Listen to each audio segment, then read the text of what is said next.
ಏಕಲವ್ಯ ಕಾರ್ಯಾಚರಣೆ ಯಾವ ರೀತಿ ಇತ್ತು ಅಭಿಮನ್ಯು ಜೊತೆ? ಏಕಲವ್ಯ ಆನೆ ಒಂದು 2 ತಿಂಗಳ ಹಿಂದೆ, ಅಂದರೆ ಹಿಡಿಯೋಕ್ಕಿಂತ 2 ತಿಂಗಳ ಹಿಂದೆ ಮೂಡಿಗೆರೆ ಗೌಡಹಳ್ಳಿ ಭಾಗದಲ್ಲಿ ಒಂದು ಕಾಡಲ್ಲಿತ್ತು. ಆಮೇಲೆ ವೆಂಕಟೇಶಣ್ಣನ ಜೊತೆ ನಾನಿದ್ದೆ, ಜೊತೆಗೆ ನಮ್ಮ ವಸಂತನೂ ಬಂದಿದ್ದ. ಆನೆ ಮಲಗಿತ್ತು. ನಮ್ಮ ಈ ಹುಡುಗರು ಹೋಗಿ ಒಂದು ಸ್ವಲ್ಪ ಸೌಂಡ್ ಮಾಡಿ ಕೂಡಲೇ ಅದು ಎಚ್ಚರ ಆಗಿ ಎದ್ದು ಒಂದು ಸತಿ ಗೀಳಿಟ್ಕೊಂಡು ಬಂತು ನಮ್ಮ ಮೇಲೆ ಅಟ್ಯಾಕ್ ಮಾಡೋಕ್ಕೆ. ಅಷ್ಟೊತ್ತಿಗೆ ವಸಂತ ಮರ ಹತ್ತಿಬಿಟ್ಟ. ನಾವು ನೆಲದಲ್ಲೇ ಇದ್ದು ನಾವು ಸ್ವಲ್ಪ ಓಡಿದು, ಆದರೆ ಹೊಡೆಯೋಕ್ಕಾಗಲಿಲ್ಲ. ಅದಾದಮೇಲೆ ಏಕಲವ್ಯ ಭಾರಿ ಬುದ್ಧಿವಂತ ಆನೆ. ಇದೆಲ್ಲ ಗಡಿಬಿಡಿ ನೋಡಿ ಇಷ್ಟೆಲ್ಲ ರದ್ದಂತ ಆಗಿದ್ದು ಅದಕ್ಕೇನೋ ಡೌಟ್ ಬಂತು. ಜೊತೆಗೆ ನಮ್ಮ ಸಾಕಿದ ಆನೆಗಳದ್ದು ಸ್ಮೆಲ್ಲಿಗೆ ಅದು ವೆಸ್ಟರ್ನ್ ಘಾಟಿಗೆ ಪಲಾಯನ ಮಾಡ್ತು. ವೆಸ್ಟರ್ನ್ ಘಾಟ್ ಅಂದರೆ ಅಲ್ಲಿ ಮೂಡಿಗೆರೆ ತಾಲೂಕು, ಸಕಲೇಶಪುರ ತಾಲೂಕಿನ ವೆಸ್ಟರ್ನ್ ಘಾಟ್ಗಳು. ಈ ಆನೆ ಮೂಡಿಗೆರೆ ತಾಲೂಕು ಬಿಟ್ಟು ನಮ್ಮ ಸಕಲೇಶಪುರ ತಾಲೂಕಿನ ವೆಸ್ಟರ್ನ್ ಘಾಟಿಗೆ ಹೋಯ್ತು. ಆಮೇಲೆ ಅಲ್ಲೊಂದು ಕಡೆ ಒಂದು ಊರಲ್ಲಿತ್ತು ಮಾಲ್ಗೂಡು ಅಂತ. ನಾನು ಅಲ್ಲಿ ಹೋಗಿ ಯಾವ ಆನೆ ನೋಡೋಣ ಅಂತ ಹೋದಾಗ ಅಲ್ಲೂ ಕಾಡೊಳಗೆ ನಮ್ಗೆ ಸ್ವಲ್ಪ ಅಟ್ಯಾಕ್ ಮಾಡೋಕ್ಕೆ ಬಂತು. ನಾವೆಲ್ಲ ಓಡಿ ಹೇಗಾಗ ಮಾಡಿ ಬದುಕೊಂಡು. ಅದಾದಮೇಲೆ 2 ತಿಂಗಳ ಮೇಲೆ ಅವತ್ತು ಬೆಳಗ್ಗೆಯಿಂದ ಮಳೆನೇ ಥರ ಡಿಸ್ಲಿಂಗ್ ಮಳೆ ಬರ್ತಾಯಿತ್ತು. ಅಷ್ಟೊತ್ತಿಗೆ ಏನಾಯಿತು, ಏಕಲವ್ಯ ಅದ್ರ ಒಬ್ಬ ಸಹಚರ ಒಬ್ಬಿದ್ದ. ಅವ್ರ ಜೊತೆ ಒಂದು ಹೊಸಳ್ಳಿ ಅನ್ನೋ ಒಂದು ಊರಿಗೆ, ಅಂದರೆ ಅದು ಹೊಸಳ್ಳಿ ಇರೋದು ಮೂಡಿಗೆರೆ ತಾಲೂಕು ಗೋಣಿಬೀಡು ಹೋಬಳಿ ದೇವೃಂದ ಗ್ರಾಮದ ಹತ್ರ. ಹಗಲೇ ಎಂಟ್ರಿ ಕೊಟ್ಟು ಮರ್ಯಾದೆಯಲ್ಲಿ ಹೋಗಿದ್ರೆ ಆಗ್ತಿತ್ತು. ಹೋಗಿದ್ದೆ, ಏಕಲವ್ಯ ಇನ್ನು ಕಾಡಲ್ಲೇ ಇರ್ತಿದ್ದ. ಅವನ ಸಹಚಾರ ಸೀದಾ ಹೋದ. ಇವನು ಮಾತ್ರ ಶೋ ಮಾಡೋಕ್ಕೆ ನೋಡಿದ. ಅಲ್ಲಿ ಹಳ್ಳಿಯವ್ರನ್ನೆಲ್ಲ ರೋಡಲ್ಲಿದ್ದವ್ರನ್ನೆಲ್ಲ ಅಟ್ಟಾಡಿಸ್ದ. ಅವರೆಲ್ಲ ಓಡೋದ್ರು. ಇದೆಲ್ಲ ಆಗಿದ್ದು ಬೆಳಗ್ಗೆ 10 ಗಂಟೆಯಲ್ಲಿ. ಆಮೇಲೆ ಅಲ್ಲೇ ಒಂದು 2 ಎಕರೆ ಕಾಡೊಳಗೆ ಹೋಗಿ ನಿಂತ್ಕೊಂಡ.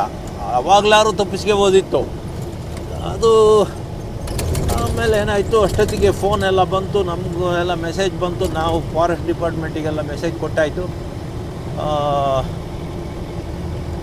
ಮೂಡಿಗೆರೆ ಹತ್ರ ದೊಡ್ಡಹಳ್ಳ ಅನ್ನಲ್ಲಿ ಕಾರ್ಯಾಚರಣೆಗೆ ತತ್ಕೊಳ ಫಾರೆಸ್ಟಲ್ಲಿರೋ ರಿಸರ್ವ್ ಫಾರೆಸ್ಟು. ಅದು ಸುಮಾರು 5,000 ಎಕರೆಯಿಂದ 8,000 12,000 ಎಕರೆ ಆಗುತ್ತೆ. ಅದು ಬಾಸ್ತಿ, ತತ್ಕೊಳ ಅವೆಲ್ಲ ಸೇರಿದೆ.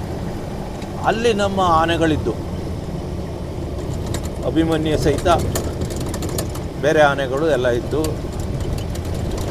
ಆಮೇಲೆ ಏನಾಯಿತು, ಅಷ್ಟೊತ್ತಿಗೆ ಅವರಿಗೆಲ್ಲ ಫೋನ್ ಮಾಡಿ ಎಲ್ಲ ಬಂದಾಯಿತು. ಮಧ್ಯಾಹ್ನ ಬರ್ಬೇಕಾದ್ರೆ ಮತ್ತೊಂದು 2 ಸತಿ ಹೊರಗಡೆ ಎಲ್ಲ ಬಂದು ಶೋ ಮಾಡಿ ಹೋಗೋದು ಕಾಡೊಳಗೆ.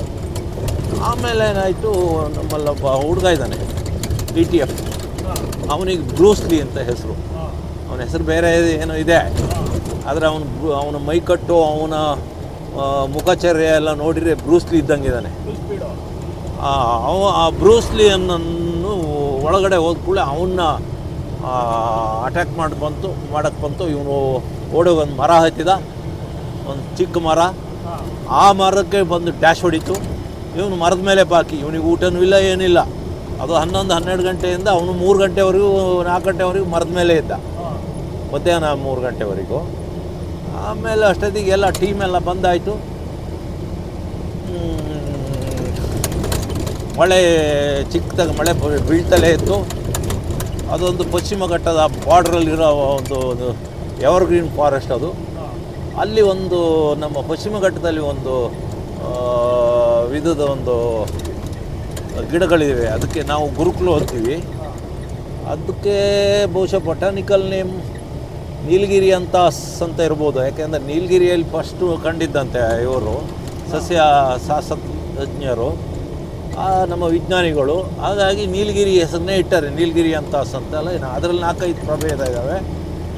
ಅದು 8 ವರ್ಷಕ್ಕೊಂದ್ಸತಿ ಹೂ ಬಿಟ್ಟು ಸತ್ತೋಗುತ್ತೆ. ಆ 8 ವರ್ಷ ಬೆಳೆಯುತ್ತೆ. ಅದು ಸುಮಾರು 12 ಅಡಿಗಿಂತ ಎತ್ತರ ಇತ್ತು.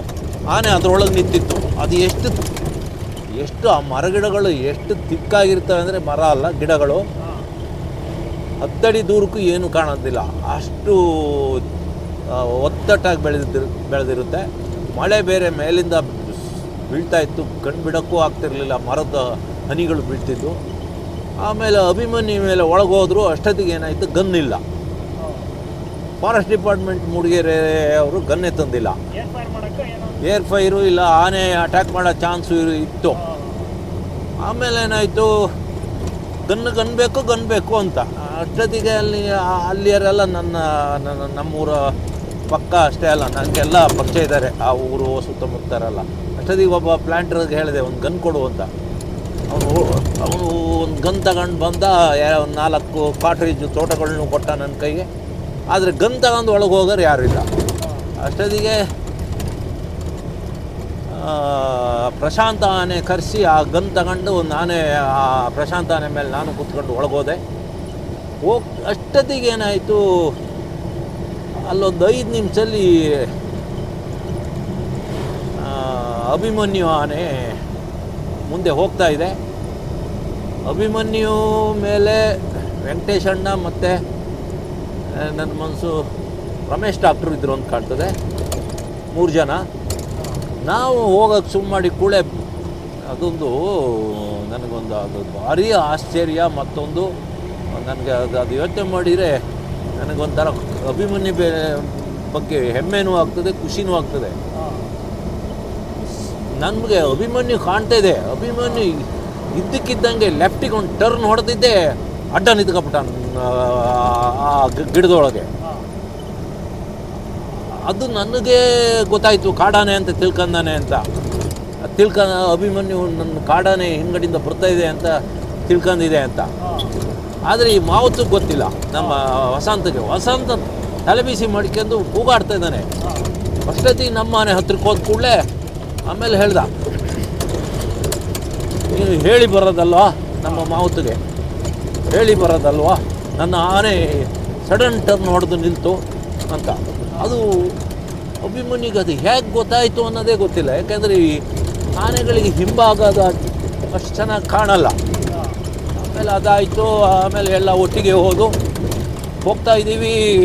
ಇವರು ಪಾಸ್ ಆದರೂ ಅಷ್ಟೊತ್ತಿಗೆ ನಮ್ಮ 2 ಆನೆ ಮಧ್ಯಕ್ಕೆ ಅಭಿಮನ್ಯು ಸೈಡಲ್ಲಿ ನಿಂತ್ಕೊಂಡು ನಮ್ಮನೆ ದೃಷ್ಟಿ ಇಟ್ಟು ಒಂಥರ ಕೆಕ್ಕರಿಸಿಕೊಂಡು ನೋಡ್ತಾ ಇತ್ತು. ಏನು ಮಾಡೋದಪ್ಪ, ಸುಮಾರು ಸತಿ ಎಲ್ಲ ಆನೆ ಬಿಟ್ಟು ಆನೆ ಮೇಲೆ ಕೂತರ ಮೇಲೆ ಅಟ್ಯಾಕ್ ಮಾಡಿರೋದು ಉಂಟು ಕಾಡಾನೆಗಳು. ಏನು ಮಾಡೋದಪ್ಪ ಅಂತ ಇದ್ದೆ. ನಾನು ಗನ್ನೆಲ್ಲ ರೆಡಿ ಮಾಡಿ ಇಟ್ಕೊಂಡೆ, ಕಾಟ್ರೇಜೆಲ್ಲ ಹಾಕೊಂಡಿದ್ದೆ. ಏನಾರ ಏರ್ ಫೈರ್ ಮಾಡಿಬಿಟ್ರೆ ಮತ್ತೆ ಆನೆ ತಪ್ಪಿಸ್ಕೊಂಡ್ರೆ ಮತ್ತೆ ಸಿಕ್ಕಲ್ಲ. ಸುಮ್ಮನೆ ಕೂತ್ಕೊಂಡೆ. ಅಷ್ಟೊತ್ತಿಗೆ ಏನಾಯಿತು, ವೆಂಕಟೇಶ್ ಅಣ್ಣ ನೋಡಿಬಿಟ್ರು. ವೆಂಕಟೇಶ್ ಅಣ್ಣ ಮಿಂಚಿನ ವೇಗದಲ್ಲಿ ಹೊಡೆದ ಕೂಡಲೇ ಏನಾಯಿತು, ಆನೆ ಅಲ್ಲೇ ನಮ್ಮ ಎದುರಿಗೆ ಮರ ಎಲ್ಲ ಗಿಡ ಎಲ್ಲ ಮುರ್ಕೊಂಡು ಓಡ್ತು. ಮಳೆ ಹನಿ ಬೀಳ್ತಾಯಿದೆ, ಮೈಯೆಲ್ಲ ಒದ್ದೆ ಆಗ್ತಾಯಿದೆ, ಕಣ್ಣಿಗೆಲ್ಲ ಹನಿಗಳು ಬೀಳ್ತಾ ಇದ್ದಾವೆ. ಅದು ಆನೆಗೆ ಸ್ವಲ್ಪ ಫೇವರ್ ಆಗಿತ್ತು ಬಿಟ್ಟರೆ ನಮಗೆ ಆ ಮಳೆ ಫೇವರ್ ಆಗಿರಲಿಲ್ಲ. ಅಷ್ಟೊತ್ತಿಗೆ 4 ಗಂಟೆ ಆಯಿತು, 3:30-4 ಗಂಟೆ ಮೇಲೆ ಆಯಿತು. ಆನೆ ಪತ್ತೆ ಇಲ್ಲ. ಅದ್ರ ಪಕ್ಕನೇ ಒಂದು ಸುತ್ತ ಎಲ್ಲ ಏಲಕ್ಕಿ ತೋಟಗಳು, ಅದ್ರ ಪಕ್ಕ ಒಂದು ಮೇನ್ ರೋಡ್, ಟಾರ್ ರೋಡ್. ಆನೆ ಹೋಗಿ ಮೇನ್ ರೋಡಿಗೆ ಹೋಗಿ ಮತ್ತೆ ವಾಪಸ್ಸು ಆ ಗಿಡಗಳನ್ನೆಲ್ಲ ಮುರ್ಕೊಂಡು ಬರ್ತಾ ಇರ್ಬೇಕಾದ್ರೆ ದೊಡ್ಡ ಮರಗಳು, ಅದ್ರ ಕೆಳಗಡೆ ಗಿಡಗಳು, ಒತ್ತಟ್ಟಾಗಿರೋ ಒಂದು 12 ಅಡಿ ಎತ್ತರದ ಗಿಡಗಳು. ನಮ್ಮ ಈ ಆನೆ ಜೊತೆ ಬಂದು ಹುಡುಗರುಗಳು, ನಮ್ಮ ಸಾಕಿದ ಆನೆ ಬಂತು ಅಂತ ಹೇಳಿ ಅದ್ರ ಹತ್ರಕ್ಕೆ ಓಡಿದ್ದಾರೆ. ಅದು ಏನೋ ಪುಣ್ಯ, ಅದಕ್ಕೆ ನೋಡಿಲ್ಲ. ಆಮೇಲೆ ಅವರು ದಿಕ್ಕಾಪಾಲಾಗಿ ಓಡಿ ತಪ್ಪಿಸ್ಕೊಂಡ್ರು. ಆಮೇಲೆ ಅಷ್ಟೊತ್ತಿಗೆ ಅಲ್ಲೊಂದು ದೊಡ್ಡದಾಗಿ ಒಂದು ಟ್ರೆಂಚ್ ಹಂಗಿತ್ತು, ಅಲ್ಲಿಗೆ ಬಂದು ಇಟ್ಕೊಳ್ತು. ಆಮೇಲೆ ಅಷ್ಟೊತ್ತಿಗೆ ಆನೆಗೆ ಸುಸ್ತಾಯಿತು. ಆಮೇಲೆ ಅದನ್ನ ಹಿಡಿದು ಅಭಿಮನ್ಯು ಒಂದು ಒಳ್ಳೆ ಫೈಟ್ ಮಾಡ್ತು. ಒಂದೇ ಪೆಟ್ಟಿಗೆ ಅಭಿಮನ್ಯು ಹೊಡೆದು ತೆಗೆದು ಆ ಟ್ರೆಂಚ್ ಒಳಗೆ ದೂಕ್ತು. ಆಮೇಲೆ ಎಲ್ಲ ಆನೆಗಳು ಬಂತು. ಅದು ಏನು ಭಾರಿ ಈಸಿ, ಅಲ್ಲಿಂದ ಒಂದು 50 ಮೀಟ್ರ್ ದೂರ ಅಷ್ಟೇ ಟಾರ್ ರೋಡು. ಆವಾಗ ಈಗ ಈ ಆನೆ ಬಗ್ಗೆ ನಾನು ಅದ್ರ ಬಗ್ಗೆ ಕಂಪ್ಲೀಟು ಎಲ್ಲ ವಿಚಾರಗಳನ್ನು ಸಂಗ್ರಹ ಮಾಡಿ ಇಟ್ಕೊಂಡಿದ್ದೆ. ಈ ಆನೆ ಬೆನ್ನ ಮೇಲೆ ಒಂದು ಒಂಟೆ ಬೆನ್ನ ಮೇಲಿರೋ ಒಂದು